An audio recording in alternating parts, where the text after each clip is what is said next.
All right, I believe we're recording, and for this activity, because I have it saved as a picture, you do not see my face. So you're going to be looking right now at our Pearson work map 16:1, and it's on equal parts. Okay, so you can see that here in front of us.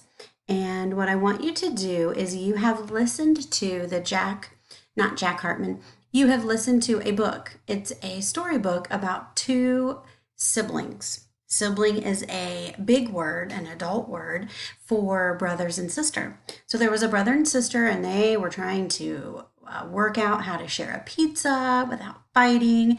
They were trying to figure out how to share the juice without fighting. They were trying to figure out how to share the cupcakes. And then sister got upset, made a mess, and then they had to clean the mess up in equal parts so that it would be fair. So you've listened to that story, and I selected that story to give us an understanding of equal parts. So, equal parts, what the brother and the sister had to learn to do is to cut the pizza in half. One of them got one half, the other got the other half. And two halves, when you put them together, it made a whole. Okay? So, I would like you to think about that and how they worked that out as we complete and work together on this math page. So if you look at number 1, right here it says two equal parts. How would you take this square, this green square, what would you do to make this square equal parts? Well, there's several different ways you could do this, but you need both of the parts to be the same, equal and worth the same, or equivalent, that big word that we use a lot at the calendar. You want them to be equivalent. That means equal and worth the same. So one thing you could do is you could take a line from the top and go straight down to the bottom. Okay, if you did that, both sides would be equal. I really wish that I could have a pen to show you that, and I'm so sorry because I don't.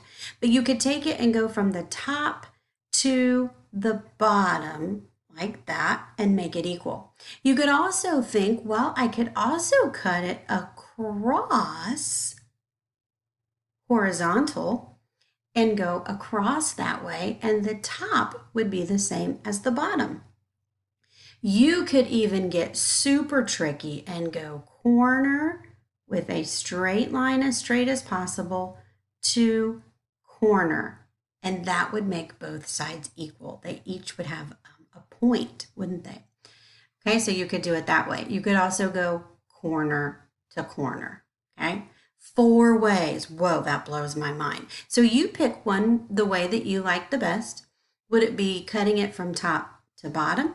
Would it be cutting it from left all the way to the right? Or would you go corner to corner? Whatever your strategy, you need to make sure that you're going in a straight line the best that you can so that each of the halves are equivalent, worth the same.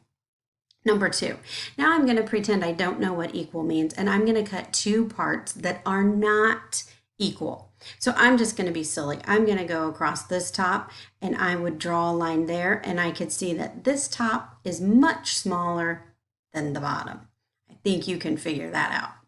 Number 3 says two equal parts, and it's now a circle. So you could do the same thing that we did with the square. It's just a little different because there's no corners. You can't go corner to corner. You could go top to bottom. That would be vertical, or you could go left to right, which would be horizontal. Number 4, two not equal parts, and you could figure that out so that one is much smaller than the other. All right, now let's go to the next page.